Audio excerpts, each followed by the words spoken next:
Welcome to the heart of France for the second round of the 2021 Fanatec GT World Challenge Europe, powered by AWS, to what is the first Sprint Cup event of the season. There are 27 cars split between 16 teams, 7 manufacturers and 3 classes for this weekend's pair of 1-hour races at Magny-Cours. Unique to this French event, the first of these races will be held in full darkness, adding an extra ingredient of excitement to this already heady mix. The racing was sensational here in 2020, so strap yourself in for more of the same. Aurélien Panis showed great speed last year in his first season of GT3 racing, but has changed machinery for 2021, moving from Lexus to Audi as he joins Santalok Racing, where he's being partnered by longtime Audi expert Fred Verviche in one of 13 extremely competitive all-pro driver lineups here at Magny-Cours. Every time in GT World Challenge is really close. There is a lot of cars, a lot of really good and professional drivers, so for sure it will be a nice battle, but we are ready for it. I think the goal will be to be constant all the season, to try to fight for the championship, but for sure the other car and other drivers are really strong also, so it will be a tough battle, but we are ready for it. Adrian Delino is back for a second year in the GT World Challenge, and the Belgian racer is joined by super successful long-time Lamborghini ace Christian Engelhardt in Dynamic Motorsports Sprint Cup Porsche, with Engelhardt already having tasted victory in the opening endurance race 3 weeks ago at Monza. Yeah, I mean, we had a fabulous first race in Monza in the Endurance Cup, and now we're here for the first time for the first race in the Sprint Cup, and it's obviously really nice to be the only Porsche on the grid and bring Porsche back to the Sprint Cup. I think it's the first ever entry, so quite honored to be part of that, and looking forward to a great weekend. Obviously we've been racing in endurance and various other GT3 championships already.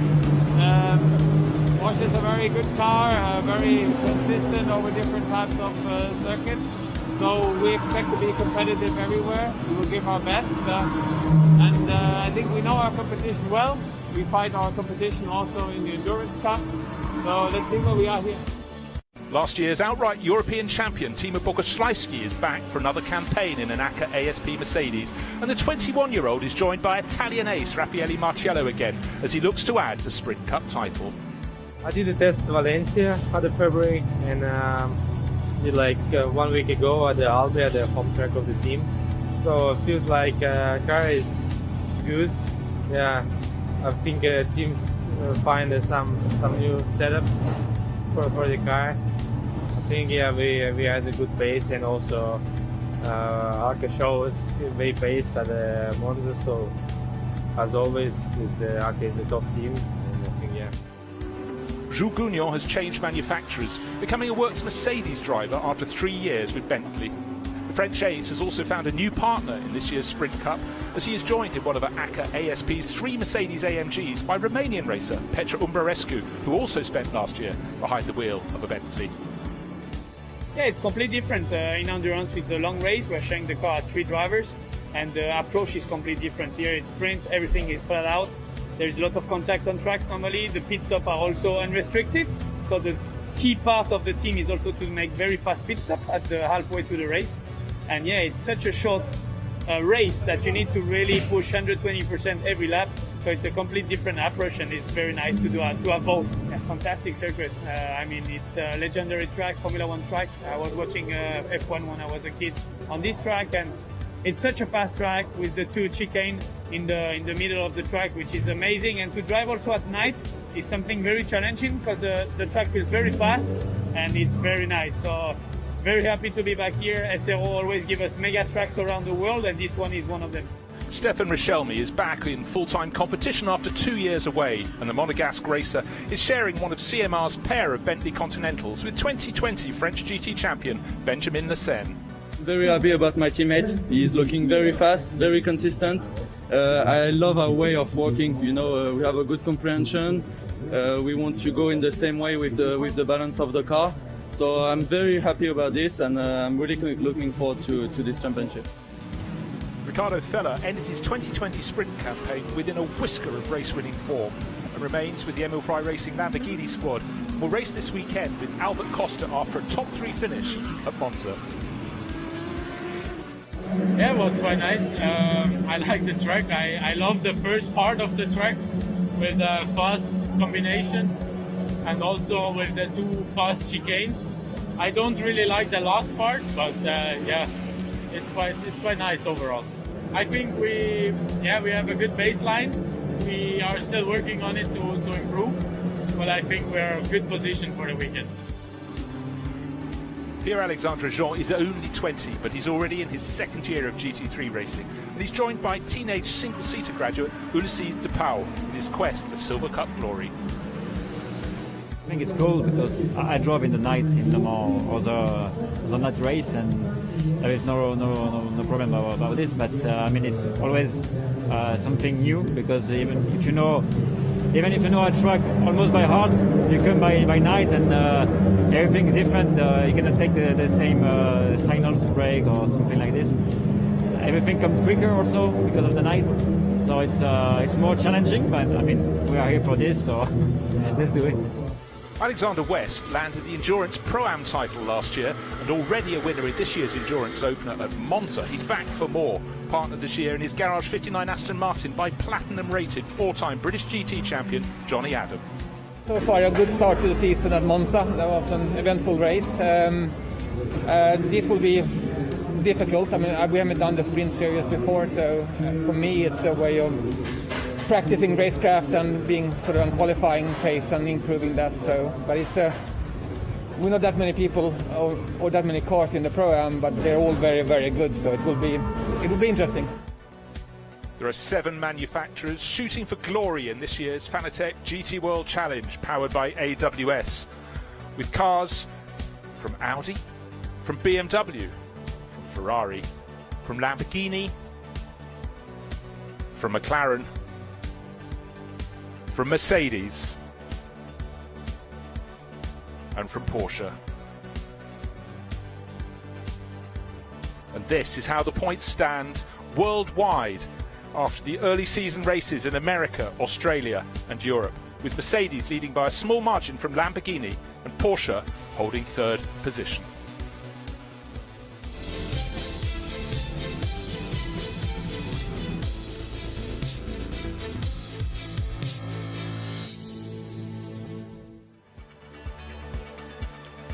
Night has fallen over Magny-Cours, and we're all set for the first of our 2 races of this weekend's meeting, the first round of the Sprint Cup for 2021. My name is Bruce Jones, delighted to be joined as ever by John Watson. We've got a cracker ahead if it's going to be anywhere near as good as last year's. Well, look at the temperatures. I mean, it's come down a little bit from about an hour ago, but 19 ambient, 19.3 track temperature, much warmer than they had last night when they had qualifying. The other factor, Bruce, is the previous race, one of the French Touring Car Championship Series, the circuit is covered. I mean, there were more cars off the racetrack than were on the racetrack, and particularly down at the Adelaide Hairpin Bend, but basically all around the racetrack. I don't know whether the circuit has been able to clean all that up, but apart from all the other issues that you have to deal with nighttime racing, you need to be aware that there are offline parts of the racetrack which are no-go areas. Well, certainly having a look at what was littered all over the track up at Adelaide, if you take the wide line into the hairpin at the top of the hill there, you could just carry straight on into the gravel. So the drivers were being told that by their crew chiefs, who were probably keeping an eye on that during that little touring car race before. But we've got 27 cars lined up, and we have Charles Weerts about to start from pole position, sharing with Dries van Tor, but it was really chop and change. But just mentioning our pole starter, that's Charles Weerts. I mentioned his teammate, Dries van Tor, with Gemma. Dries, we've just left the grid. Charles is starting. Talk to me about how difficult this track is in the night, because the start-finish line is the only sector that's actually lit. Yeah, I mean, in general, it's not really an easy track. Especially, it makes it not a lot easier in the dark. But we'll see. I mean, it's very well the same. Yesterday we had some good practice in the dark, so looking forward to the dark, and let's see what we can do. Have a great race. Thank you very much. Well done, Gemma, for catching Dries van Tor down there. What I noticed, John, as the pair of them were standing there in the pit lane, it's very breezy as well. But let's take a look at the grid. Charles Weerts on pole position. Ricardo Feller swapped from 14 Lamborghini to 163. Sister car Arthur Rougier took his place and qualified third fastest. Very impressive indeed. Patrick Kujala will start 4th. Also in the Silver Cup class, Ezekiel Perez-Companc and Lucas Stoltz, who fleetingly held pole position but ended up down in 6th. Oscar Tunjo really flying again, the Colombian in 7th. Timo Bogoslawski, overall champion in 2020, is starting 8th, sharing with Raffaele Marciello. A driver on the rise, flying high, if you will. Frank Bird, 9th. Tommaso Mosca, again, racing well for Attempto Racing in their Audi, one of their pair of Audis here at Magny-Cours. Chris Froggatt, champion in Pro-Am last year, now in the Silver Cup class. He'll start the Sky Tempesta Racing Ferrari in 11th. And Leo Roussel moving across from sports prototypes to race in GTs. Welcome to Leo. And Petru Umbrarescu will be starting 13th. Thomas Tuchela from 14th on the grid. Mercedes alongside Aston Martin. Then Aurelien Panis, Santalot Racing, and Ulysses Depot stepping across from Formula 3. The Belgian teenager will start 16th. Konstantin Terashenko for ACA ASP, and Benjamin Lessen in one of the two CMR Bentleys starts in 18th place. Young Benjamin Goethe 19th on the grid. Another young racer, Alex Acker, alongside in a pair of Audis on the row, number 10. In Constellapalainen, yet more Finns in this grid, and Ollie Wilkinson in the sole McLaren in this race will start 21st and 22nd on the grid. Then Adrian Delina in the one Porsche starting today down in 23rd, and the top Pro-Am driver Alexander West will start on 24th grid position in his Garage 59 Aston Martin. Miguel Ramos, the Portuguese racer, and Valentin Pierberg, Pro-Ams, both together, 25th and 26th on the grid. And the final car, Louis Michiels. They had a few little problems in qualifying. Expect that AF Corsa Ferrari to pick up the pace. But John, dazzled by the headlights as the cars go around the circuit. But as you said, light by the pits. It's dark absolutely everywhere else. Yes, and when the lights go out, and you can see up at the top of the racetrack, the return leg at Chateau d'Eau, that's the only other part of the racetrack that really has a level of illumination. But it does get very dark. We've just had the sun drop down behind the racetrack, so it's not yet what I would describe as deep ocean dark, but it's getting there. So the order looked very, very good for Audis in the early stages of qualifying, and then suddenly, right at the end, those two Emil Frey Racing Lamborghinis put themselves right in the mix, 2nd and 3rd, because at one point I think we had 5 Audis in the top 7 positions. But qualifying doesn't count for naught, but very soon it's all going to get totally different and very serious indeed as we head down through the final sequence of corners and then get into the first of these 1 hour races. The lights are out on the safety car. That will pull into the pit lane. This is turn 15 at the bottom of the hill at Lycée Pin, the hairpin, and then there's the right-left complex onto the start-finish straight, and the lights are red on the gantry. Looks so Charles Wirtz has got it in the right position. Everyone's got to go 2 by 2. It'll be a long hold because those at the back can't see it, but suddenly it was actually a very short hold, John. Who's going to burst out into the lead, out of the dazzle of the headlights? And is Charles Wirtz, the young Belgian, in front of those 2 Lamborghinis. Down through Grand Curve they go, and then into the super critical corner that goes on forever. Estoril. Yes, Estoril leads on to the quickest part of the racetrack. That's the Gulf straight on board with the 14 Emil Frey Racing Arthur Rouget. Cars run wide on the exit, kicking up the dust. Nobody seems to have had any serious issues on this opening 2 corners of a 1 hour race. Okay, place being gained there through the kink at Gulf, but up to the hairpin at the top of the hill, and it's still the Audi at the front of the field. Nice and neat, nice and tidy, but as you can see, riding on board a few places, being attempted, not necessarily making the move stick, but really it was all about nailing it from pole position for Team WRT. There's the order: Charles Wirtz, Ricardo Feller, Arthur Rougier. Just to point out, Rougier just happened to be present with the team when Norbert Siedler injured himself slightly with a crash in qualifying. He stepped down, Rougier stepped in, and here he is running in 3rd position on home ground. So still halfway round the opening lap, coming through what they call the 180, then the climb back up through the curves to the left, then back up to the Imola chicane, the quick right and left, and then get the car straightened up on the brakes, then the tight hairpin at Chateau d'Eau, the drop down, but looking already the gap between the first 4 cars and the rest of the field, the first 2 rows more or less as they started making that mini break. Exactly so. In fact, the first place change in the top 6 is Ezekiel Perez-Companc losing 5th place as Lucas Stoltz starts to make the moves in the white Top Sport WRT Mercedes. Now, corner cutting there at the chicane, and there may be a position having to be handed back there. Those 2 chicanes, the uphill, the downhill one, and very tempting to go in side by side, but as we know, John, over the decades, it doesn't really work. You have to go nose to tail through them. Having made that move on the inside of the chicane, as long as there was no specific gain, no track position gain, I think nothing will happen. But it's interesting that the top 4 cars already have opened up clear air between themselves and the 5th place Lucas Stolz and what is the fact the lead Mercedes, followed by Ezekiel Perez compact. And the Mad Panda, that's the silver entry. The pro entry is the 5th place Lucas Stolz. Again, nice and tidy as they run down the hill out of the Adelaide hairpin. A few place changes have been happening at the hairpin, but not at the very front of the field. It's still Charles Weerts, but Ricardo Feller in 2nd place.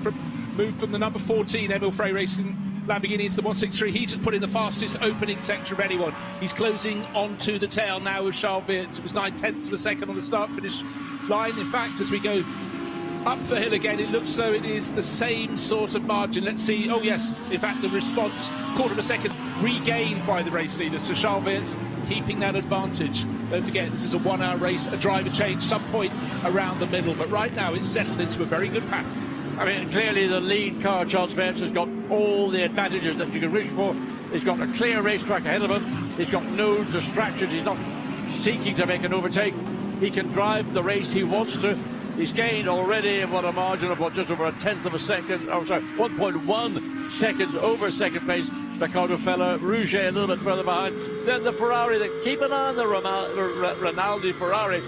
Patrick Kujeler was very, very impressive in qualifying. Started 4th, still running in 4th place in that Silver Cup Ferrari. Yeah, just about to come to Kujeler. He was hanging around outside the top 10, then right at the end he suddenly popped it up into 4th place. But he's not being embarrassed in the race. He's managing to keep that position very nicely indeed.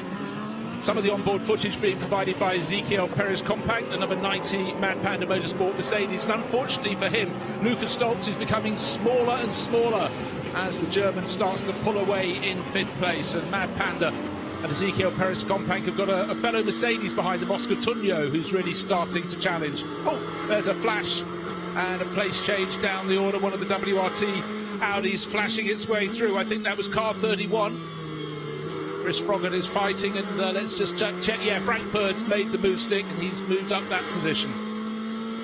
So just running down the order. 1st and 2nd, Charles Weerts and Ricardo Feller. Top Silver Cup runners after Rougier, the 2nd of those Emil Frey Racing Lamborghinis. That's car number 14. Top Pro-Am runner on the grid was Alex West. And just going to wait until those cars flash by to check if Alex, the Swedish racer, is still leading that class in his Garage 59 Aston Martin. And indeed he is. He's just ahead of Miguel Ramos, just under half a second clear. Always looks so rough as the cars go over the curbs. And turn 16 and 17, the final 2 corners, the laps, just witnessing Chris Froggatt trying his utmost in 11th position at the moment. Thereabouts to hold on to ground, but having to clunk his way over the curbs. Yeah, I mean, really, it's so difficult. You're in a group of cars, you're looking to find a way forward, the car you're following. Likewise, you've got somebody up your gearbox, and of course, it's all the more difficult at night time, especially when you're going, as it were, cold from daytime qualifying into a nighttime race, making that reset, making an adjustment, finding your reference points around the racetrack, looking for marker modes, telling you where the braking zones are coming up. Where can you place the car? As I mentioned, there was a lot of rubbish got brought onto the track in the previous race. You can see here coming through the Nürburgring chicane that just on the offline, there's a mixture of gravel and whatever else has been dragged back onto the circuit. Yeah, whenever you get that low angle, you can see all the marbles, but definitely there's a much narrower racing line around the circuit than there would be if there hadn't been all the other races earlier today. And certainly the drivers in the French Touring Car Championship, the Super Tourism Series, really did kick a lot of stuff out there. Not easy to see, but you'll certainly feel it if you just run out wide and wonder where all the grip has gone. Drivers going right to the edge of the circuit in that search for grip. Now, who's leading? It was still Charles Weerts. Who's challenging? It's still Ricardo Feller, but the gap's got out to 1.2 seconds. But this lap, certainly Ricardo Feller's getting closer. He's gained 1/10 of a second, but Charles Weerts is doing precisely what he needed to do. Took that pole position and did it well, and then in this race led away from pole position and looks comfortable in the lead. I mean, what you've got is fundamentally the top 2 rows of the grid, the 4 cars all moving forward in unison. There's nothing much between each other. There's maybe a second and a little bit between each car. Then you've got the gap back to 5th place. Lucas Stolz, he's that little bit further back and losing contact. Stolz is a little bit again further ahead of Ezequiel Perez Compact. He's 2.8 seconds behind. So Stolz now maybe running in that little bit of cleaner, clear air that will give him the ability to forget about what's happening behind, think about what he can do now to run down the 4th place Patrick Kuchera in the Ferrari.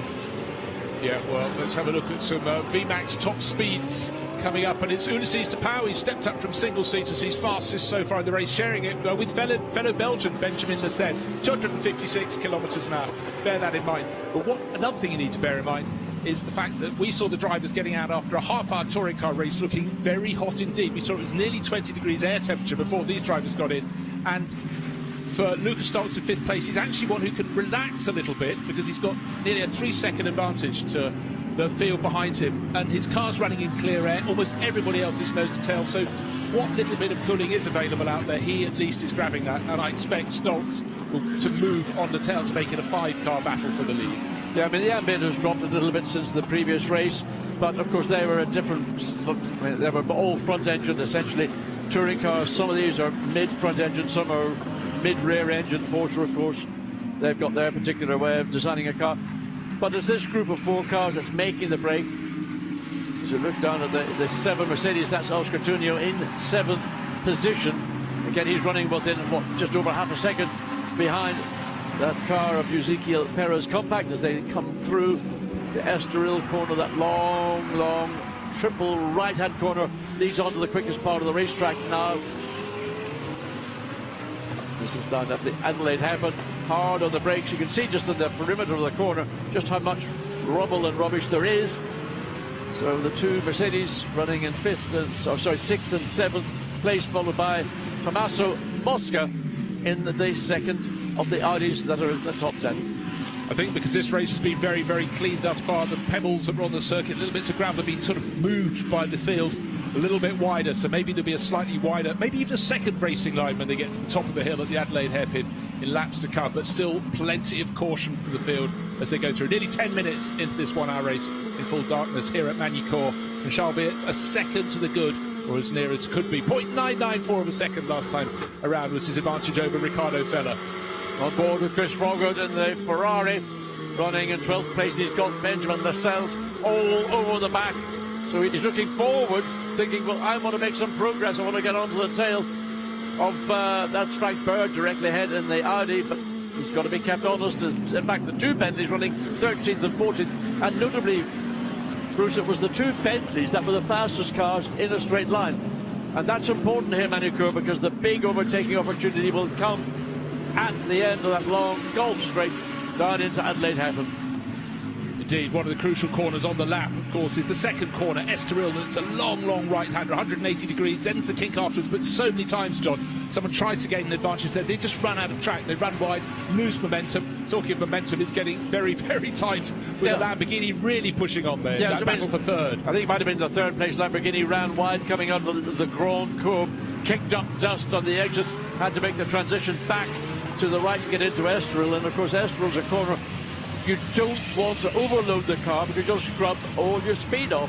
You want to have the car as free as possible to gain the benefit on the exit of Estoril. Well, he was almost doing precisely what I said you didn't want to do at Estoril, because of course after that, yes, there's a kink on the rise, that's Gulf, but you're flat out from the moment you've passed the 2nd apex on that corner. But if you're running wide, you have to come off the power with all the consequences. Just looking at the tail of the Porsche running in 22nd place. In fact, I think Alexander West might have gotten past that, so I think the Porsche might have dropped the position and the Aston Martin up to 22nd position. This is the tail of the field, but the racing is as intense as it is right now. This is the middle of the field, looking at corner speed in Imola. Imola is the chicane, it's a high-speed chicane, 172 clicks. Chris Froggart, the car we're riding on right now, is the quickest, even quicker than the race leader. Well, that is super impressive. And it's not just a small margin, it's 3 kilometres an hour. And Imola, if you need reminding, it's a 12th turn on the circuit, 12th, 13th turns. It's a right, a left. It's sort of over a bit of a crest as well. So very, very tricky indeed. But we have a spinner. Round goes the 87 Mercedes. That's unfortunate indeed for Konstantin Tereshchenko, one of the two Russian drivers in the race. And all his good work is coming unstuck as much as his rear wheels did. He was 16th at the start of the lap. He certainly won't be there at the end. In fact, he's lost 10 full places. Yeah, I mean, that just appeared to be the back end got away and he wasn't able to get the lock on, keep the car. And of course, once the momentum builds up, then the effect is the tail swaps around with the lead. There we go, back in fact to the lead. There's first, second, third, and where's the fourth place Ferrari? Well, it's probably just coming into view. Charles Fett still has got what you might call a 1.6 second lead, a comfortable lead. He's been kept honest because sector time after sector, it's Ricardo Feller who's putting up purple sector time, but he hasn't really, although he's quickest maybe in the middle sector, some laps, he hasn't in this sort of space of 7 laps been able to run down the lead idea of Charles Fetz. Yes, I think every time after time, the third and final sector, which starts just at that imminent chicane and runs through to the end of the lap, is where he loses out. Charles Fetz gains. But talk of losing out, Patrick Kushler starting to drop back a bit now in fourth place. He's still a second clear of Lukas Stoltz's Mercedes, because he's 2.5 seconds down on the second of those Lamborghinis. That one there, number 14, driven by Arthur Rougier. And I look all the way down suddenly to 16th place, and the driver just banged in the fastest middle sector of anyone is Aurélien Panis. He's 16th, but suddenly he's finding some speed from somewhere. Then again, he's got to see what he can do about the car ahead, and that is the second of those Bentleys. It's Benjamin Lecen. So sudden speed as the tyres come good, the driver settles down. But look, it's so dark around 80% of this lap. Of course, the full burst of sunlight, floodlights at various points, but most notably as Chris Froggatt gets the tail very out of order. I mean, that wasn't the tail out, that was the whole car in a uncontrolled four-wheel drift. And there's the penalty. The Bentley running behind gained the momentum. Froggatt had to get out of the throttle to keep the Ferrari pointing in the straight line. Now overtaken by the Bentley, which is the quickest car in a straight line, and he outbrakes himself. So Chris Froggatt has got that position back. He's probably sweating like a racehorse, and he got away with that one. Well, we're talking of horses, never looking a gift horse in the mouth. That was Ulysses Depot, and then it all got too much for the single-seater convert. He was in Formula 4, then Formula 3. These are much bigger, heavier machines, and simply didn't get the braking right into Adelaide. He will be kicking himself, but for Chris Froggatt, he knows he's going to be on the highlights tape with that slide out of Estoril. I mean, that was an unexpected loss of grip, and it was not just the back of the car. The whole car just suddenly seemed to be, as if it was on ice. But it may not have been ice, it may have been a little bit of debris on the racetrack, just caught the outside rear wheel. Well, there is the battle between the Ferrari having regained the advantage, having lost it on the entry to the straight, getting it back on the entry into Adelaide, but pressure from behind, and Ulysses Depot will certainly realise putting pressure on Froggatt may be paying me dividends. I'm going to keep it up. Most certainly is, and as you can see from the VMAX top speed, it's still the Bentley, it's still Ulysses Depot, the driver we're talking about, and his teammate Benjamin Lecen, still 3 kilometres faster than anybody else. Best of the rest, still Frank Bird. Been no improvements on those times as the race settles down. Hour on the clock, we only have 15 minutes of run, but it's looking very good indeed for Charles Fetz. It's clear by 1.2 seconds. Ricardo Feller has pace in parts, but around a full lap, still has no answers. Well, in fairness, he's taken about 2 or 3 tenths of a second out of the advantage that Charles Fetz has currently enjoyed. So the gap between first and second is marginal, but it is closing down. The third place, that's the 163 is the second place. Ricardo Feller is the 14th car, 14 Arthur Rougier, who is now maybe a second and a half behind his sister car. So it is right now Feller who's making a charge. But Feller is clearly leading Rougier, but Rougier is learning a lot. He's already tied in with his team. He raced for them early this year in the endurance round at Monza, but here he had to suddenly step up to the plate when Norbert Siedler injured himself, and that led to the changing of Feller from number 14 Lamborghini to 163. But right now, some laps he gains and some he loses by quite a lot to the race leader Charles Fetz. Charles is just looking very comfortable. Well, yes, he is, but coming down into the Lycée Pain, that's the first part of that little complex, looked to me as if he's struggling a little bit with front-end bite on the Audi. The gap is now under a second, indicating that maybe Charles Fetz is beginning to suffer from that lack of front grip, particularly in the left front tire. Again through the long Estoril corner, punishes the left front tire, So Ricardo Feller, he's probably getting the message. He can see the gap in himself, and Charles Vance has come down from 1.6 seconds 2 or 3 laps ago to under a second. Yeah, that lap alone, he lost a quarter of a second. Oh yes, it's definitely closer now, and Feller's got the sniff, the scent in his nose. At the end of last season, he was the driver really on the move. Didn't quite take a win, but you feel it's a matter of when, not if, for the Swiss racer. Super tidy on that downhill run across the curbs at Nürburgring. But still, it's the Audi that leads, number 32, but that gap is smaller and smaller. First part of this lap, yes, more gain by Ricardo Feller. He's found a quarter of a second. Second part of the 3 sectors is usually his territory as well, but the final part, until the last couple of laps, has been where the Audi makes good all over again. But what is the state of the tyres? So up the hill into Chateau d'Eau. So the gap is probably more or less status quo as it was when they came across the line. It ebbs and flows marginally around different parts of the circuit, depending who's on the brakes, who's on the throttle first. So it was here that I noticed that the understeer was setting into the Audi. This time, look, maybe slightly less understeering. Maybe Charles Vance has been able to make a small adjustment in how he enters the corner, maybe just slightly slower in, get on the throttle a little bit earlier. Gap coming across the line remains 9/10 of a second, so nothing lost, nothing gained. Well, quite remarkably, the last lap, their lap times were identical to the thousandths of a second, so you're absolutely spot on, John. Nothing lost, nothing gained between the first 2 cars in the field. Third place, still the Silver Cup class leader, Arthur Rougier, brought into the second of those Emile Frey Racing Lamborghinis, and still leading the way in the Pro-Am classes. Alexander West, he's now still behind Adrian Delina. The position swapped, and then I think swapped back the other way, but still leading Pro-Am in 23rd position overall. We started with 27 cars on the track, we still had 27. And there, Louis Michiels making up ground. In fact, he has, well, he's listed as the class leader. He's just now in the lead of the class. On my timing screen, he's still listed in second place. We'll sort that one out for you. But he started last after problems in qualifying. Expected him to make up ground in the AF Corsa Ferrari. And he's certainly putting in some quick laps in doing so. So here are the lead 2 cars. So look at the gap up into the Imola chicane. And if I was Charles Vance, I would be wondering what is going on, because I've got pressure from Lamborghini and I can't do much more about it. No, so there we have clear definition that AF Corsa Ferrari now in the lead of the Pro-Am class. Worked its way very tidily up the order, getting soon towards the tail of the top 20. No change at the front of the field, except that gap is coming down and down. Ricardo Feller getting closer and closer. It was 0.95 of a... It's 0.6 of a second now, a third of a second gain on this lap. We're 20 minutes into this 1-hour race. And the 163 Lamborghini chasing very hard indeed after Charles Wirtz. Arthur Rougier now losing a bit more ground. He's 2.5 seconds further back, but those first 2 almost in their own world of darkness out on this circuit, as the young Swiss racer chases after Charles Wirtz. Belgium leading the race from Switzerland. Belgium team from Swiss team, just to keep it neat and tidy, John. Yeah, and the gap again is just under 6/10 of a second, so clearly Ricardo Feller is the driver in the Lamborghini who is able to run that little bit quicker. And remember, he's having to do it following in the aero wash of the lead Audi of Charles Vance, which is never particularly easy. And this is a circuit which has got a number of quick sections, so that hurts even more.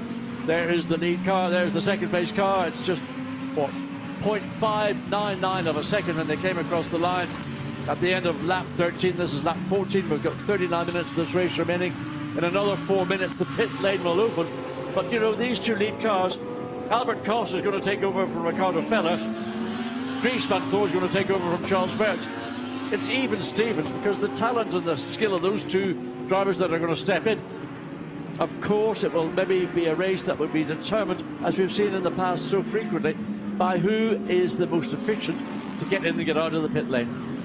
Now, one thing I just noticed, Sansalot Racing took one of the 2 wins here last year with Stephen Pellett and Simon Gachet, but unfortunately one of their cars, Leo Rissel's, tumbled down out of the top 20. That means everyone else has been promoted. Louis Michiels leading the prime class. He's now in 21st position. So for Leo Rissel in that number 25 Sansalot Racing Audi, fallen almost right to the bottom of the order. Didn't catch what happened to him in the full darkness here at Magny-Cours. But the order is moving around, but not at the very top. But what is happening, and there is Rissel at the bottom of the charts there. afraid he's probably come to a halt out on the circuit, but still no change at the front, but the gap is definitely getting smaller and smaller. 0.631 of a second as Ricardo Feller continues to chase Charles Wirtz, being watched all the time by the sister car, the number 14 Lamborghini there, Arthur Rougier, just 2 and a bit seconds down. In fact, I think he's just catching the two of them very, very slightly as they fight so hard for the lead of this race. Well, the gap between second place and third place is now effectively, it's a two-way battle for the lead as we come up to the opening of the pit stop window, and there is no mercy being given by Ricardo Feller. He's putting pressure all the way around the lap, and you can see in the headlights, if you do have to go offline, you're going to put yourself into jeopardy. So both drivers being very cautious indeed. Look at the replay. There's the reason why we maybe lost Russell, because that car in the gravel trap was Frank Bird. What are you doing, Frank Bird? You were in 10th place. Well, so suddenly 2 Audis in problems. Last time around it was Leo Russell. This time round it was Frank Bird. He did press by picking his way into the top 10 with Team WRT. But for the team now, they've just got to focus on what lies ahead. It's the pit stops, and they're coming very soon indeed. And he was one of the Team WRT runners. Yes, and that was the WRT team getting ready. Now, I wonder whether there's going to be the earliest opportunity pit stop for WRT to bring the lead 32 Audi in, to hand it over to Dries van Thor. Yellow flag, circuit's going to go full course yellow. So there we go, full course yellow. Now that's going to open up an opportunity, because there'll be a minute and 46 seconds before the pit lane opens. They want to remove that. It is the Audi indeed, just looking at it, it's the 31. So they want to remove Frank Bird's car to a place of safety. That's on the outside and the exit of the Grand Curb, a quick part of the racetrack to go off. And as we sit on board Alexander West, as he cruises around now at a low pace, 50 kilometers per hour, full course yellow, the Audi will be trailered away or towed away by, there it is, there's the recovery vehicle. So everybody down to the required 50 miles an hour, 80 kilometers, or 50 kilometers per hour. Get the Audi. It's buried. You can't get that car out without outside assistance. And this is going to throw another little maverick into the strategy of all those teams, because they are going to wonder, will they make their pit stop now? I am assuming that pretty much everybody's going to take the opportunity. Well, with the field being bunched up, it's going to make the pit lane much, much busier if they came in slightly spaced out. But there we have full course yellow. Of course, it's not going to get totally bunched. They have to run at the speed limit, so yes, that's to scratch that previous comment. But it does mean, I think, the options about which lap to come in on will be scrambled, and the teams have to work on these occasions as well. They have to understand the tactics and the strategy of what happens when things get compressed in a race. But full course yellow here, as Frank Bird's Audi will be towed away, and the pit window is delayed. It was due to open in, well, 10 seconds from now, and it certainly is not going to be. We'll let you know when it will open as soon as we get a message. Well, what's going to happen is they're going to remove Frank Bird's car, and then once that's clear, then the pit lane window will be open. So nobody gains any specific advantage, or even more importantly, nobody will be disadvantaged. So there we see, it's difficult to tell precisely whether it was a driver error or whether he was having to make some adjustments. He was running behind a group of cars, and that group of cars would have been Chris Froggatt, Timo Boguslawski. Don't know what happened, although we just saw the tail end of Frank Bird's car getting off track at the exit of Grand Curb. Always hard to pick out in the heat of battle, but in full darkness, when you've just got headlights going around, it's super tricky to apportion any blame there. It might have just been slightly too wide into the corner, and as John has pointed out since the start of the race, there's all sorts of gravel and other bits of detritus deposited out there from the previous races, and also just so hard to see it. In daytime, you might have half a chance of noticing where it was, but at night time, you're just drifting a little bit wide, and then around you go. So for Frank Bird, the second of the fallers in this race, because just the lap before we lost Leo Russell in one of the Restart two on short notice. Restart on short notice. Very slightly. Charles Wirtz leading the way, led from pole position. But look, Audi, Lamborghini, Ferrari. Haven't talked so much about Patrick Goudla. He's ended up nearly 12 seconds green flag down in fourth place. He ran in the early laps. He started fourth on the grid in this Rinaldi Ferrari. Pit window is John, open. what are you spotting? I spotted Frank Bird's car has been released, and it's driving back on the racetrack. Now the pit lane is not open yet, so he's going to have to stay out. The track has gone green, so I'm assuming that the pit lane will be opened once the track has gone green. But Frank Bird's car actually was back on the racetrack, driving back now. It'll be full of gravel. He's going to have to come into the pits anyway. I was going to say, what is he doing under cover of darkness? He's depositing the gravel he collected from the gravel trap at the Grand Curb. But let's hope that Magny was out before the drivers exited the Estoril corner, because sliding wide there, as we've seen in this race, cost positions. You can see the gravel pinging off our race leader into the face. Oh, that's not the race leader, that's of course number 14 now in third place, right on the tail of 163. So that bit did get bunched right up. And interestingly, the 88 Mercedes came in at the opportunity, and it's been handed over now to Raffaele Marciello. So pit lane window at 32 minutes 34 seconds remaining. WRT are preparing to bring in any one of their cars. I'm assuming they will want to bring in Charles Ferretz and then let that hand over to Dries van Thor, to give Van Thor the opportunity with the remaining 30 plus minutes of this race to do what he knows there is the lead car. Goes on round, doesn't call the pits. Johnny and now the two Lamborghinis coming in to make it very busy for the ML Fry Racing Garage. Would you have brought them in on the same lap, John? Most certainly not. I mean, they're going to end up stacking the two cars. And you know, I don't know whether that was a command from the pit wall or not, but well, both cars are up. But it's very difficult to work around two cars in the same team with the amount of space available in the pit lane. They're doing a great job not tripping over one another, but it's so easy. If the 14 gets finished, look, it's boxed in now by one of the Bentleys. So the 163 is rolling, the 14's about to roll as well. So good work by Emil Fry to get those cars, but is that a safe or unsafe release? Because that was the Audi 32 that almost contact with the 14 Lamborghini and what was the lead car. So the 163 Lamborghini, in my opinion, has taken the lead in the pit stops.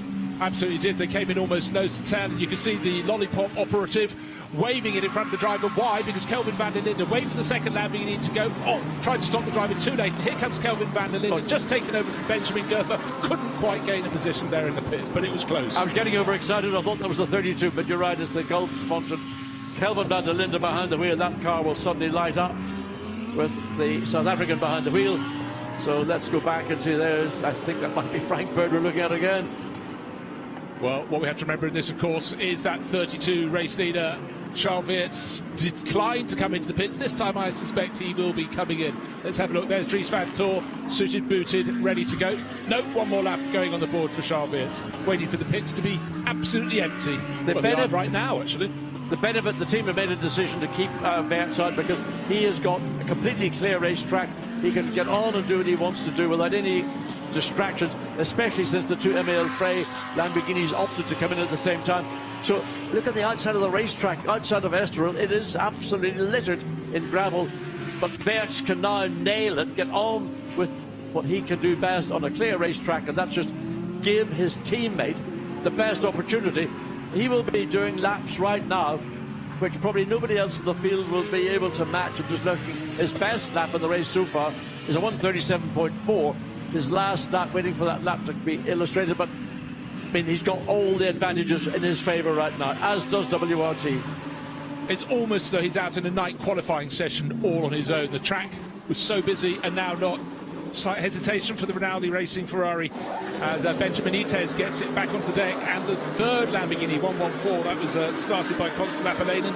Now Jack Aitken will be going down, but it was noticeable the difference in the pit stop time between the 14 and 163 Lamborghinis. They came in nose to tail. Now Jack Aitken has stalled, so 2 out of their 3 pit stops have not gone well. Well, that one certainly was a disappointment. Jack Aitken looking forward to seeing how he makes progress, having now got the opportunity to start a race. As we look at the race leader coming down the hill. So this is coming up to his conclusion of his 19th lap. Is he going to come in this time? Pit window is still open. He's coming in this time. And unlike the vast majority of his rivals who came in at the first opportunity, he's coming in at the second opportunity. Still other drivers waiting to take over other cars from the Team WRT camp. But this one is all about that driver there, the black, yellow and red. Very patriotic livery on his Belgian helmet there. And bang! Out comes the tall figure of Charles Weerts. In jumps his shorter compatriot, Dries van Thor. Meanwhile, out on the circuit, pushing as hard as he possibly can. This is the number 14 car. Arthur Rougier started. It's Alex Fontana at the wheel at the moment. Pushing, but it's a sister car 163 that should be making the break at the moment, had the far better pit stop.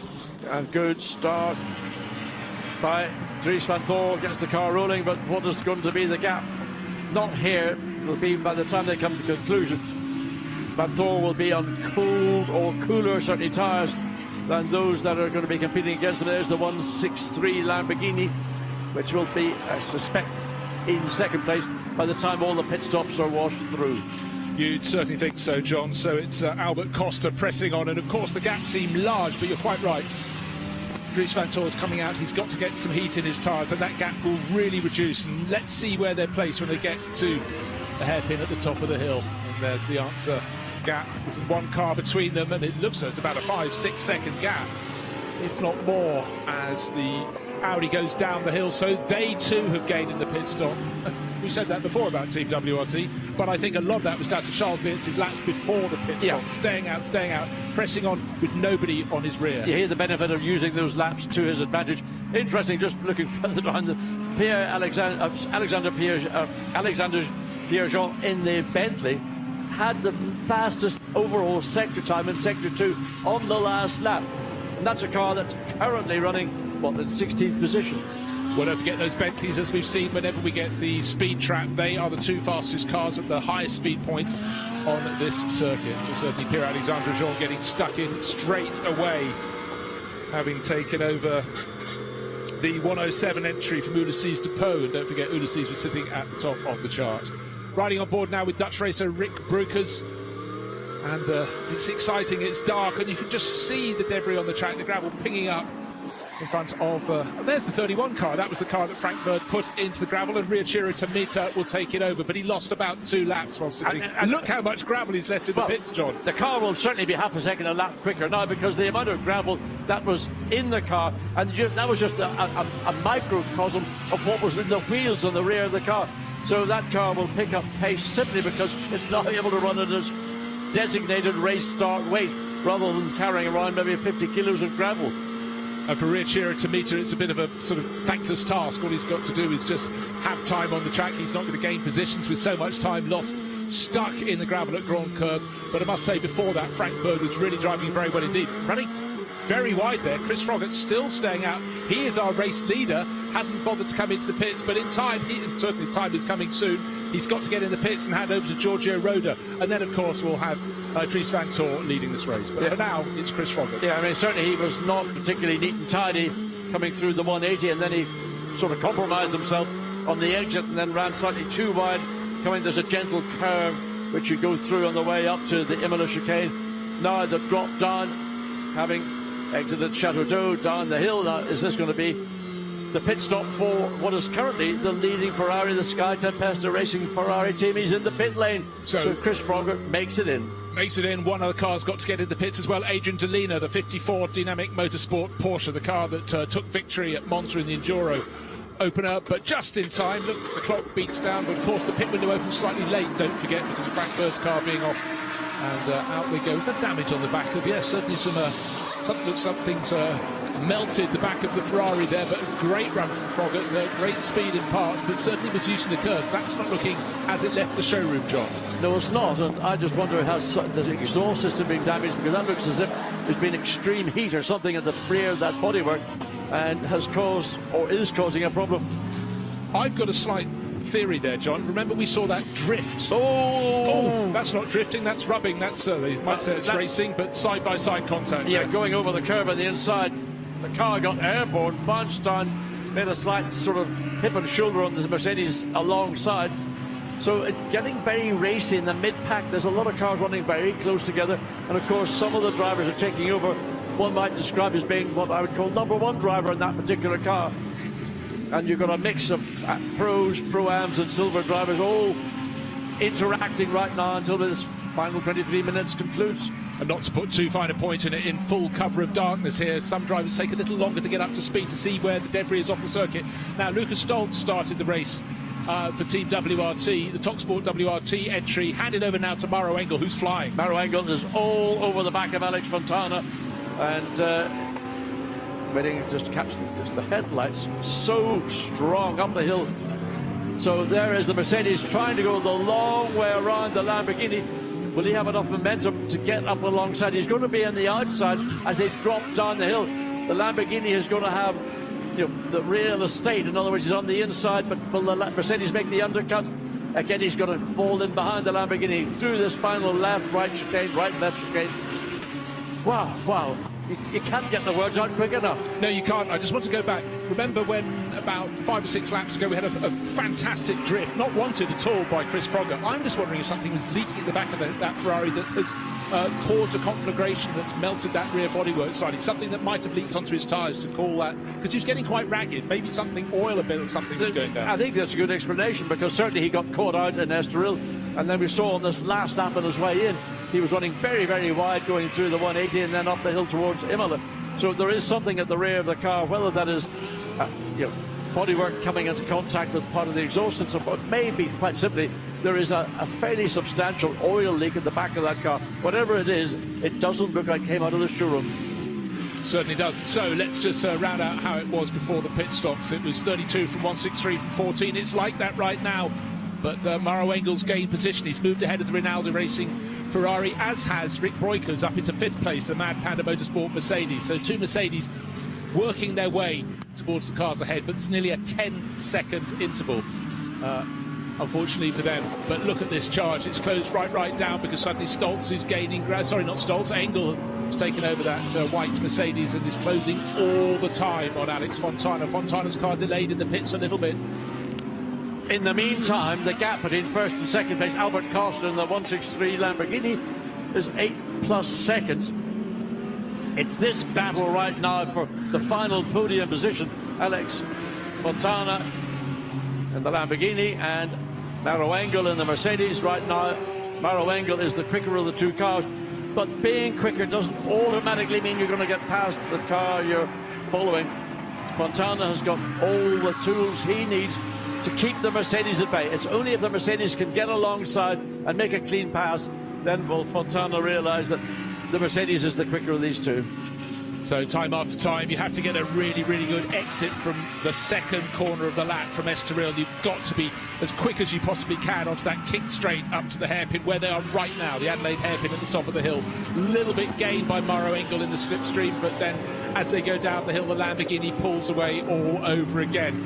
It's nip and it's tuck. The interval's though, first to second, 9 seconds. That's the lead that Dries Van Tor has over the 163 Lamborghini. The leading car in the Silver Cup class, still number 14 Lamborghini in 3rd overall, but as John mentioned, that's nearly 10 seconds down on the sister car, but 0.4 of a second ahead of Maro Engel, and Engel at certain points gets very close and deep, and he's got 20 minutes left to craft a manoeuvre to see if he can get up onto the podium. The big frustration for Maro Engel is that, having closed very quickly to the rear of the Lamborghini, he's sort of got stalled out. He hasn't been able to make any further progress, and in fact I would say that Maro Engel may be slowing marginally, just dropping back to give himself a chance to reset, make another charge on the Lamborghini. The problem is you get so close to the rear of a car within half a second or maybe even less, your performance is then utterly dictated to by the Lamborghini.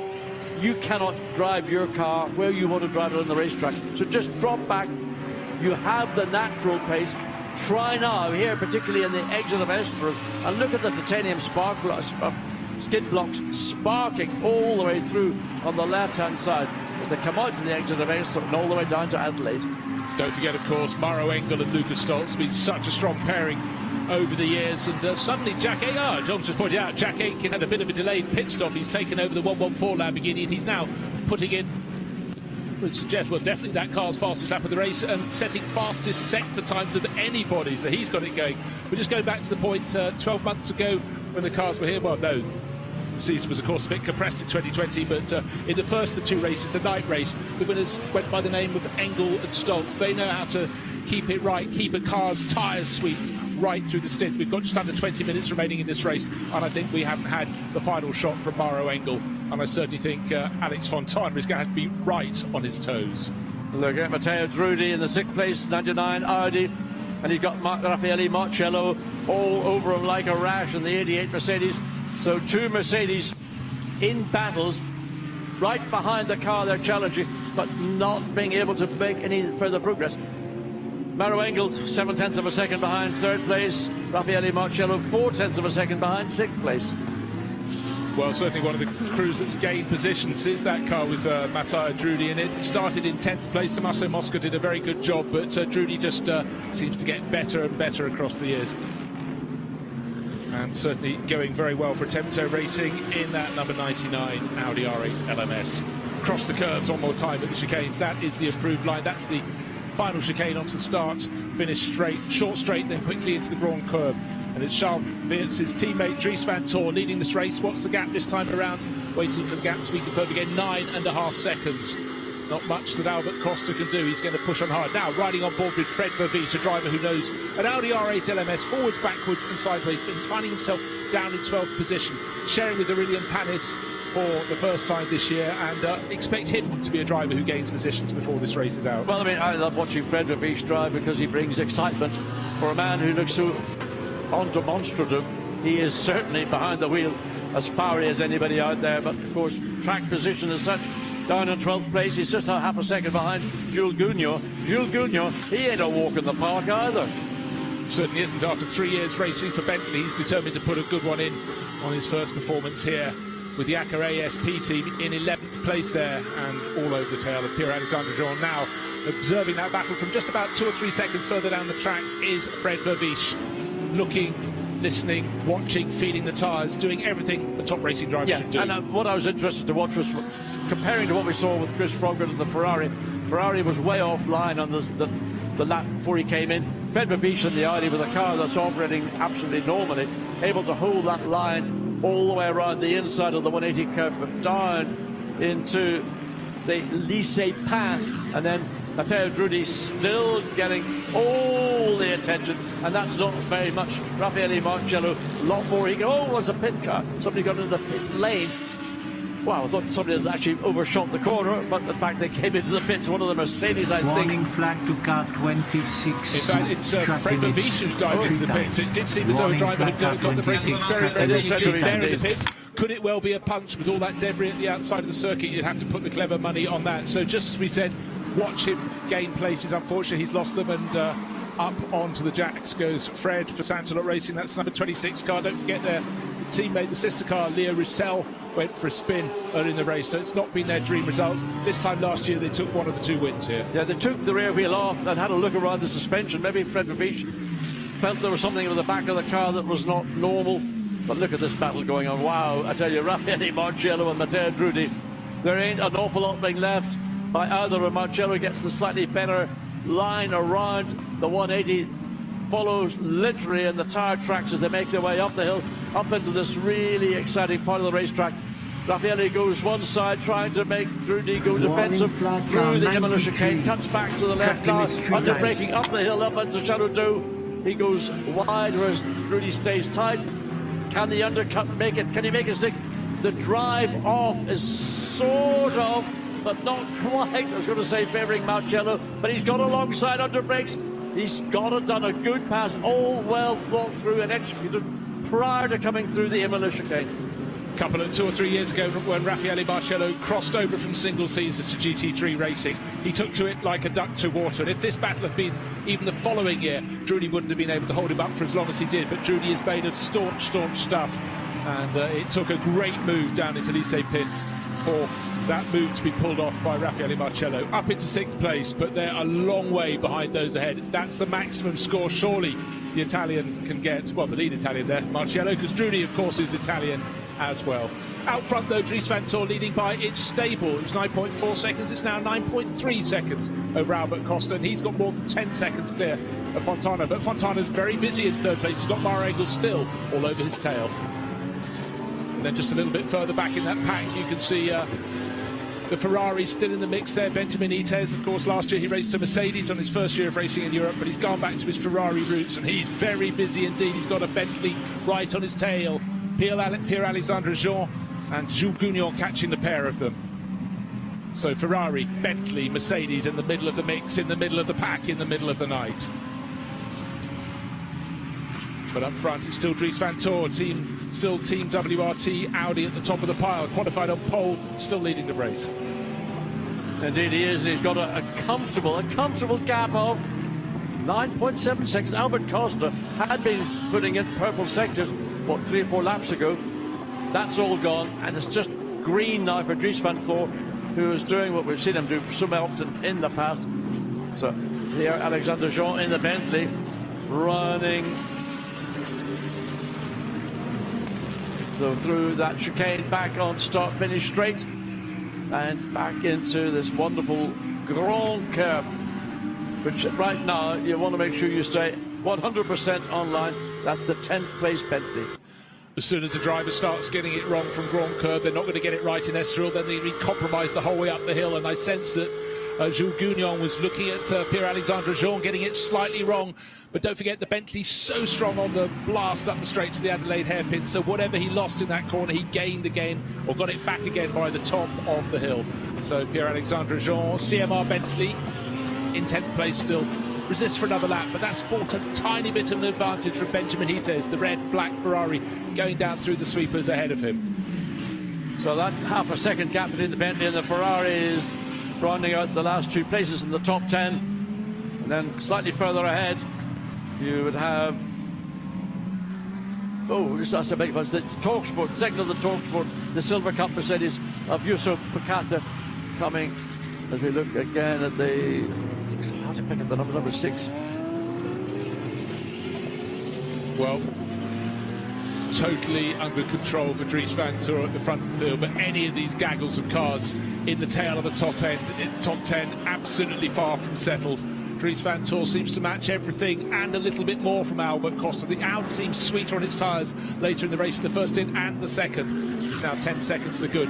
Raffaele Marcello starting to make moves, and you can see it at Imola, the uphill sweepers. He's the fastest of all by 2 kilometres an hour. He's making his mark. Yeah, remember, that's the point of the racetrack where it gave Raffaele Marcello the benefit of getting past. He was struggling all the way through, but he made the pass as a consequence of being good through Imola, and that time, that speed through there may have been on that particular lap. Well, making it stick, but a driver who can't make it stick and is being chased. Discount the Audi in that group. That's the one with rear Chiritometer. That is a good lap, probably 2 laps down after it was stuck in the gravel. They brought out the full course yellow, full course yellow, but the battle in front of him that he's probably enjoying watching is that battle for 3rd and 4th positions. Alex Fontana leading the Silver Cup class for good measure, and of course being pushed so hard by Mauro Engel. 10 minutes and a little bit remaining. So where this race has gone on the blink of the moon almost. It really has. Just pointing out though about Fontana, 3rd overall, leading the Silver Cup class, 28 seconds to good over the Mad Panda Motorsport Mercedes. Rick Breukers driving that. Yusuf Pukata 3rd in class. Down the hill one more time. This is the corner, of course, where Raffaele Marcello made the move just a couple of laps ago to move up position over Matteo Drudi, but no changes in that battle for 3rd place. It's still the 14 Lamborghini in 3rd place overall. Still resisting Mauro Engel. Can he do it for another 10 minutes? Let's find out. Is it getting darker? I mean, it's an obvious and silly question to ask. No, that's not ideal. You don't cut across the inside of the Nürburgring chicane quite like that. That's taking advantage of the inside of the racetrack. Probably something that will be observed. If it happens on a more regular basis, it could be a notification to stop doing it. Well, there's Andrea Bertolini just leading the Pro-Am class. He made his way from the back of the class to the front. He's got Dominic Baumann giving chase, doing his utmost to lead that class. Aston Martin in 3rd place. Frederick West handed over to Johnny Adams, or the many-time British GT champion and former endurance champion Pro-Am class here several years ago, giving chase, but really it's looking very good for Andrea Bertolini. Louis Michel started the race in the Pro-Am class at the back of the field, got to the front of the class, and now the man who's had so much success with Michel's, Bertolini, leading the class with under 10 minutes to go. Tail end of the top 10, still super busy at the moment. 9th place still Benjamin Hites, 10th place still Pierre-Alexandre Jean, but Jules Gounon wants to get by in the Mercedes, the back of that trio. Yeah, I mean, still can't find a way. No, it's the same issue all around the racetrack. The cars are so evenly matched, and bits of the racetrack make you really struggle. Benjamin Hites in the Ferrari running in 9th. He's got Pierre-Alexandre Jean in the Bentley directly behind him, and then there's Jules Gounon Kelvin van der Linde. I mean, I haven't seen much of him. Just seen Maro Engel pulling off just behind the graphics. The white Mercedes, he was fighting for third place overall, suddenly slowed, and I'm afraid for him, he's not making it back to the pits. He's exited Chateau d'Eau, but got a little further. That is a terminal issue. I can't imagine what it would be. There's no indication that there's something mechanical, so what else can it be? If he had a puncture, surely he would have made it back to the pits. So it could be hydraulic, it could be electrical. Sad for Maro Engel and for Lucas Stolz. They were doing a stunning job, and their race is now over. Absolutely over, but well, may well be the experience of Engel might have just detected something that maybe could have been terminally terminal, if you know what I mean, and brought it to the side of the circuit. Come on, made no points for them. Everyone else move up a position, so the driver who's just broken into the top 10 overall is now Jules Gounon. ASB Mercedes, where one Mercedes halts, another rises up the order. But Dries Van Toor still leading this race by 163. The 163 Lamborghini. 10 seconds to the good and another 10 seconds back to Alex Fontana. They're the top three. We're riding with Alex Fontana through the darkness, leading the Silver Cup class by 8.6 seconds. Rick Broikers doing his utmost in the Mad Panda Motorsport Mercedes, but look at the clock. 7 minutes remaining in this race. I fear it's too late for the Dutch racer, which is very good news for the Swiss, for Alex Fontana in third overall. Yeah, so you got the Emil Frey Lamborghinis in second and third place, but there's roughly 10 seconds between the second place Lamborghini Albert Costa and the lead Audi, and a further 10 seconds from Costa back to Emil Frey. So the top three have spaced themselves more or less equidistantly around the racetrack. Where's the next big challenge going to come? Well, Rick Broikers, he's another 9 seconds behind Alex Fontana. Raffaele Marciello in the ACA ASP Mercedes, who is on a charge, just 3.5 seconds behind Rick Broikers. Can he make it up to fourth position with 6 minutes remaining? It's a mighty big ask. It certainly is, but looking at the increments that he's gaining, he could just about do it, but catching is the first challenge, passing is the second challenge. But Marciello, probably fired up by that battle with Matthias Drudy, is heading off after the Dutchman. Fourth place still with Broikers, fifth place still with Marciello. Will it be that at Flagfall? 6 minutes and small change remains. Just looking a bit further down, Jack Aiken, who we saw, that was a poor pit stop for the 114 Lamborghini, running in the pro category. He has just found a way around Ben Barnicoat in the number 38 Jota McLaren. Well, we've just seen Maro Engel pull off, and Gemma's managed to go quickly down the pit lane, and she's found Engel's teammate, the driver who started. That's Lucas Stolz. Luca, we've just seen the car pull off with Maro at the wheel. Do you know what's happened? Yeah, no, not really. I didn't hear the radio call. It just seemed like there was something on the rear left, but I don't know what was the issue in the end. But it was really unfortunate because, yeah, it was P4, so it was actually quite good. We had a difficult qualifying, but the guys did a mega job in pit stop, and we gained some places. So yeah, it's really a shame. Yeah, disappointing to be running so well and have to pull over like that. Yeah, definitely. You always lose points when you have DNF. So yeah, it's difficult, but yeah, we keep pushing tomorrow. Thank you.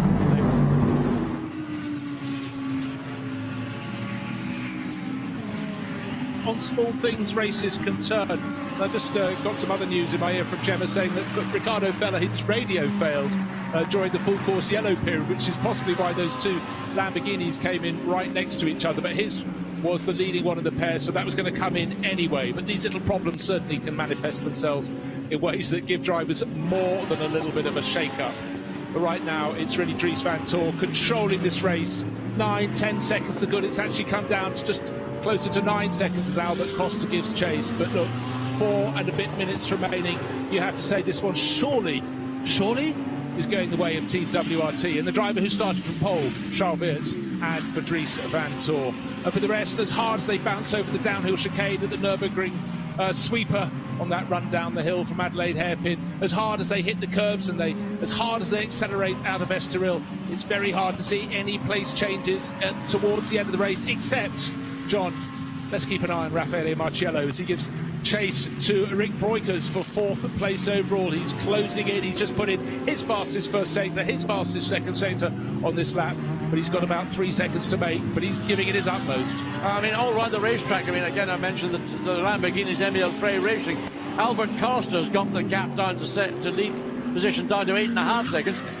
Further down in the race, Jack Aiken having a really strong run, fastest sector time in Sector 1 of anybody, so he's getting with the programme as well. But the clock continues to tick. This 1 hour race is all but done in the darkness. It certainly is a brilliant sight at Magny-Cours, something very different. But for the drives, of course, they've got other races in this darkness here, of course, at Paul Ricard, and then the big one at the end of July at the Spa 24 hours, when running in the darkness is de rigueur. Different race altogether. Of course, you're in the Ardennes forest. Everything is dark. In that, I mean, remember when we had Spa 24, the back end of October 2020, almost had 12 hours of light, 12 hours of darkness. In the end of July, it'll be a lot more normal, back to maybe something about 7, 8 hours of darkness. Thankfully, the rest will be in daylight. It really gave the race a very, very different feel last year, but we're happy to change it back to this year's date at the very end of July. Christian Engelhardt started to make a bit of ground. Of course, that was his car, started by Adrian Delina, was down at the tail of the field. The 54 Dynamic Motorsport Porsche took glory in the opening endurance round, but here at Monza, but here this weekend they're not going to take the big one in the race at all. There he is, 16th position, right on the tail of Johnny Adams' Aston Martin. He'd like to be at the sharp end, but for now, all he can do is fight with what he's given. Interesting to watch just how these two pro drivers get on. Johnny Adams knows his way around an Aston Martin better than any driver I've seen, and certainly Christian Engelhardt is no slouch when it comes to dragging a performance, as we saw at Monza out of the Dynamic Motorsport Porsche. In fact, just to correct myself, that's the sister car from Garage 59, Nicholas Caillard. That's the 159 car, not the 188, which Johnny Adams is driving. So the laps continue to count down, and Dries Van Tor, nice and clean and neat and tidy. The car we saw just in behind him, I think, was Johnny Adams' Aston Martin.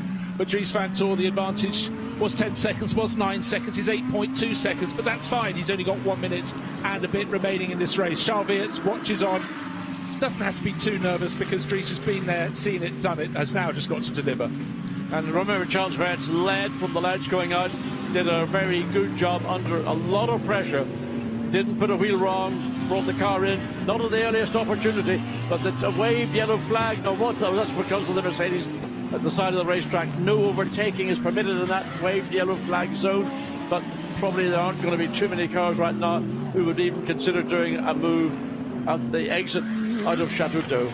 So with 45 seconds remaining, onto the start-finish straight for the penultimate time. One more lap to go for our race leader, for Dries Van Tor. The gap doesn't matter if it comes down a bit more. He had 8.2 seconds advantage last time. It's now down to 7.8. He stemmed a little bit, but doesn't matter. He's suitably clear of Albert Costa. And then Alex Fontana leading the Silver Cup class is third overall. So it's Emil-Frey Racing Lamborghini's second and third. It's the 163 ahead of this one, car 14. Alex Fontana through Grand Curb he goes, and then sweeping his way into the corner that keeps on sweeping to SRO John, and then of course up the back straight they go. Emil-Frey Racing Garage looking pretty content down there.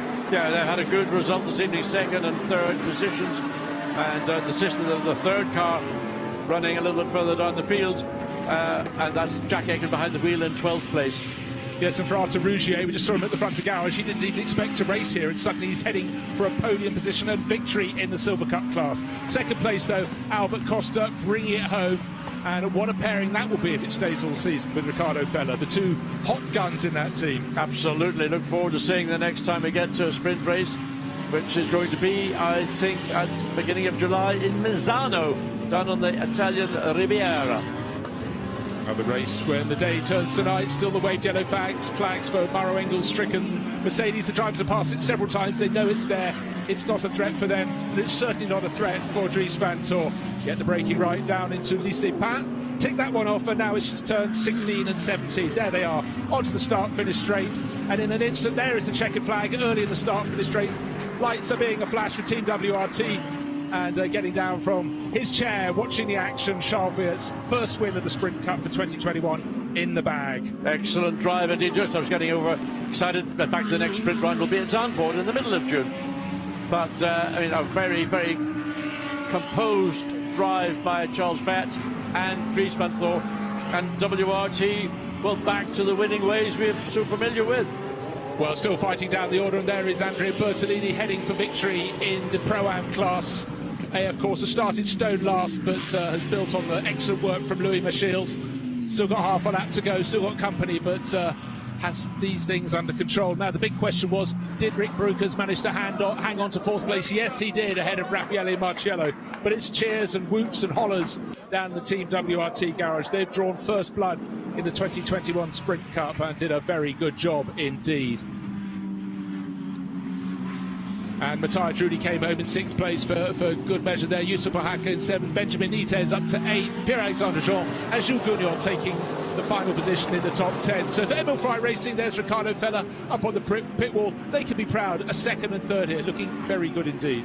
Absolutely. Of course, we've got another race in daylight hours, Sunday afternoon, the early hours of Sunday afternoon. And that likewise is going to be no less, how can you say, competitive?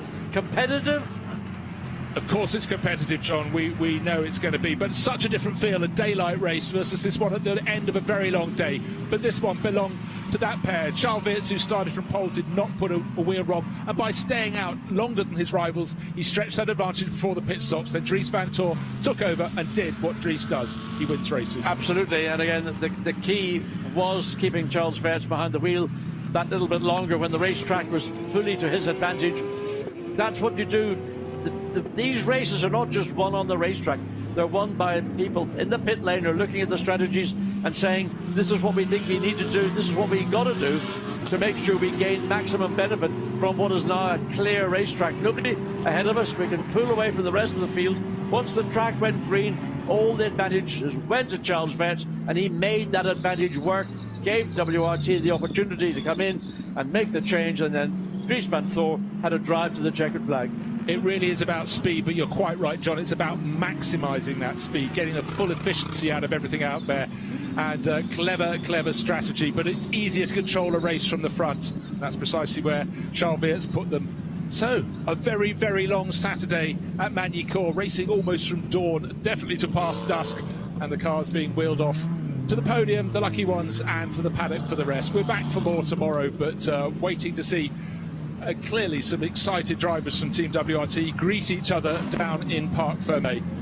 Lamborghinis the first ones to get there. They came home in 2nd and 3rd positions, but it was a job very, very well done indeed. And there is the winning car, stopping right by the number 1. Charles Weerts there to greet his compatriot. They've done this before, and I certainly think on this year's form they're going to do it all over again. Oh, there's no question that it's a very, very formidable driver package. It's a very, very formidable team. And Vincent Vos present here this weekend. I mentioned Pierre Dudonné likewise. So the hierarchy, and of course Charles Weerts' father, who's a significant part of this whole WRT team, coming together, doing what they knew they needed to do. But you do it one year, there's no guarantee you'll do it the next. And so winning that first round is such any sport, you get momentum in taking victories, and it sort of almost defines you for the season unless someone else suddenly finds some form. So what a start for the pair. Yeah, and again, just think all the way through, because teams will analyse what their race was, but actually, you know, the race was won from pole position.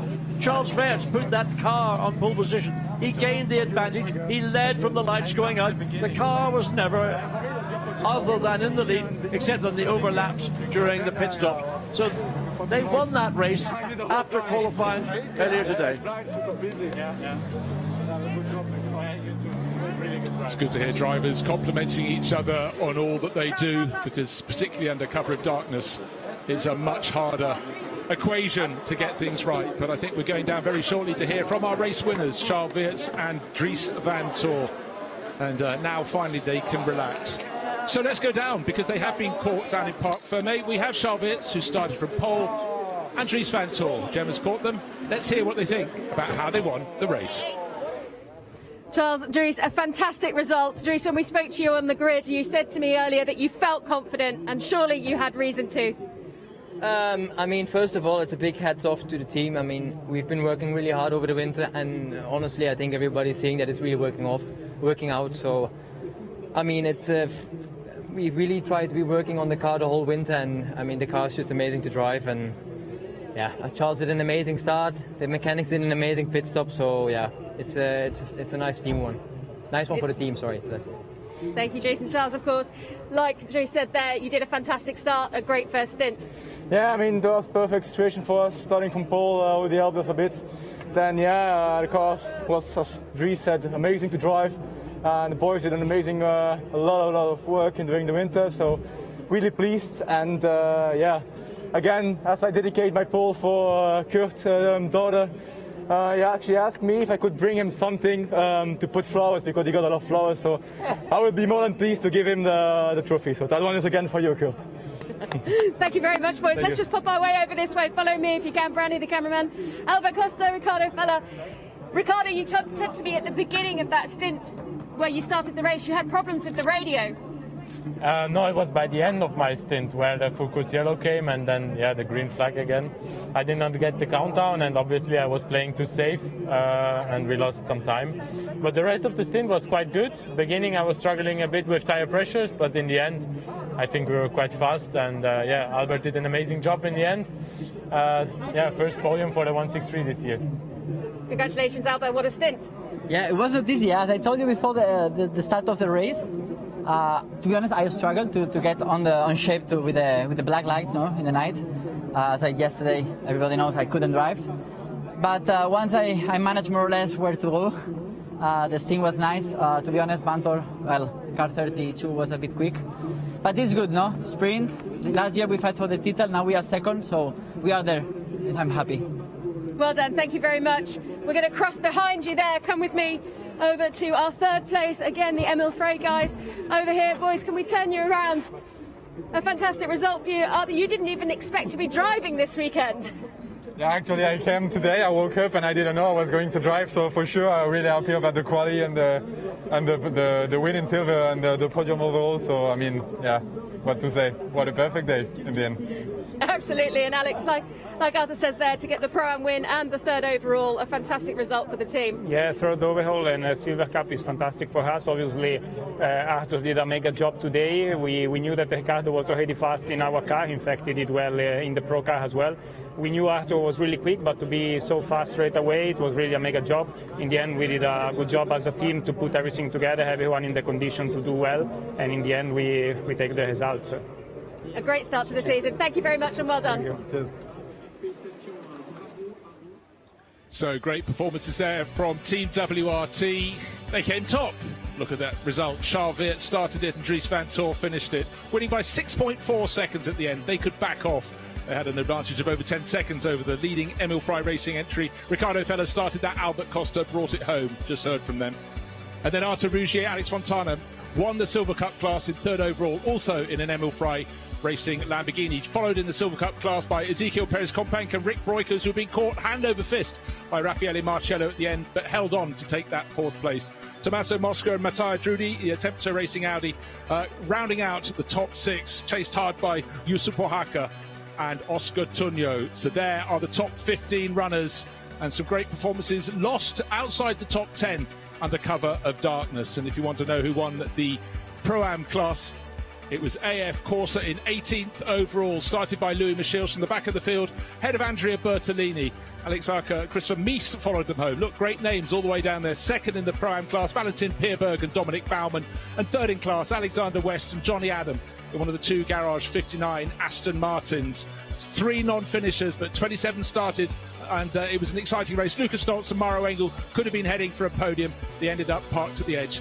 But advantage to Van Tor and Weerts after first of the 2 rounds here of the opening Sprint Cup weekend at Magny-Cours.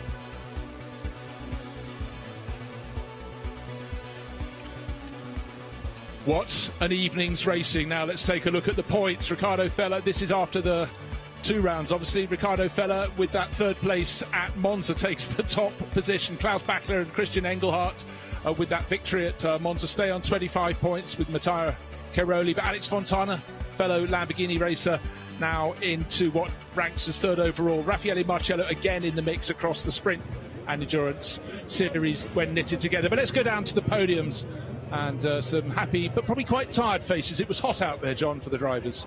It was a feisty race. Whatever way you look at it, everybody was right on the edge. And if you got to the edge, you're going to get into trouble. So the key, especially if you're at the front, was just drive your own race, ignore what's going on around you, just Make your apexes. Don't try and be too optimistic, let's say, particularly on those quick corners leading through onto the back straight, the long Gulf Straight. Well, it really was the story of Team WRT Audi, with Dries van Tor bringing it home after Charles Weert stretched the advantage from pole position. Never challenged. He was pushed in the early laps by the Lamborghinis, but stretched his way clear. And there he is, heading to the top step of the podium. Third place overall. On deuxième overall, Emil Frey Alex Racing, Fontana. 163 of Albert Costa and Ricardo Feller. Albert Costa and Arthur Rougier, and then in second place here, the 163 crew of Albert Costa and Ricardo Feller, shuffled up this weekend when Norbert Siedler couldn't come to the race after injuring himself yesterday. €7,500 for second place overall in the Fanatec GT World Challenge, powered by AWS. En première, et Victor, c'est Team WRT, car number 32, Charles Weert and Dries van Tor. So here are winners taking winners' trophies for the first time in the Sprint Cup in 2021. Will it be the last? Charles Weert grabs the check as well. Big cardboard check, and Dries van Tor walks out to stand in front of the sponsors' logos. There we are, €10,000, 2 drivers' trophies and 1 for Team WRT as well. They've put their colours to the flag. Un super toast pour les gagnants. Félicitations. Et maintenant, on fait le podium pour le Silver Cup. So rattling through the podiums, the drivers have to go home to bed or back to their hotels tonight. But let's go now to the Silver Cup podium. Oscar Tunyo and Yusuf Oaxaca being called out in third place in the Silver Cup class. They were 7th overall in the number 7 TalkSport WRT Mercedes. Yusuf grabs the check. And they'll be followed out on the podium by the crew that finished in 4th place overall. It's Rick Breukers and Ezekiel Perez-Companc will be next out on the podium for Mad Panda Motorsport. There's some good points for TalkSport WRT. Car number 90 of Ezekiel Perez-Companc and Rick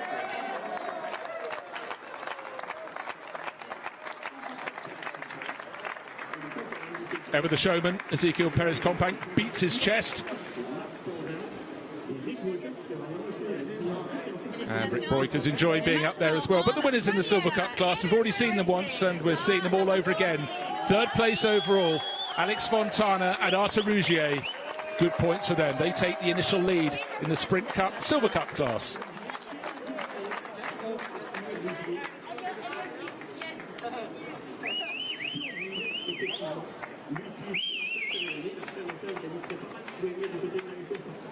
So we've had the overall winners, we've had the Silver Cup winners, there they are, and now we're going to go to the final set of podiums, and that is for the Pro-Am class. Et maintenant, le Pro-Am Cup.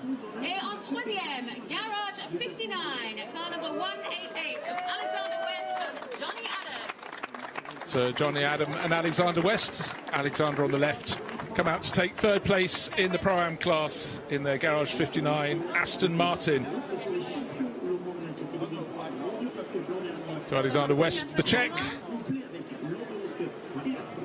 Second place in the Pro-Am class will be next out onto the podium. Maintenant en deuxième, SPS Automotive Performance, car numéro And it's Dominic Baumann and Valentin Pierberg. SPS Automotive Performance in their Mercedes. Tall figure of Valentin Pierberg leads the pair out.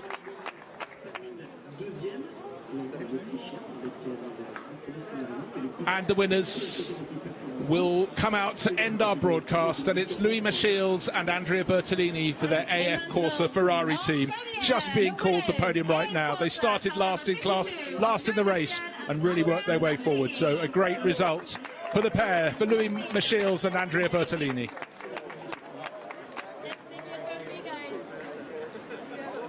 So congratulations for AF Corsa. They came through the field and through the night. They get the trophies and they get the check. So great job for the Ferrari crew here at Magny-Cours.